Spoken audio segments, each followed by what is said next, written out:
So I'll be showing you how to enable vibration on incoming calls on your iPhone 15. Now this is the Pro Max, but this works on all the iPhone 15 models. Go to settings. On the main settings page, go to sounds and haptics, tap on that. And then under sound and haptics, go to ringtone and then tap on that.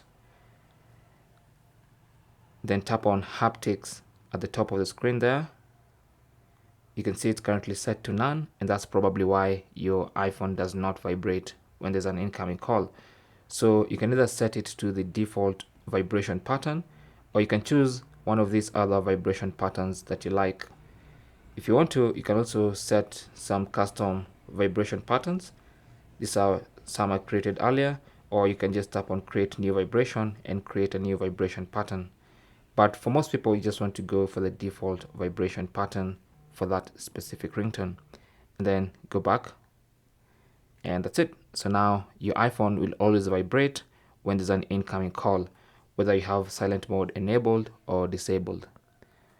Thanks for watching. Leave your comments and questions down below, and good luck.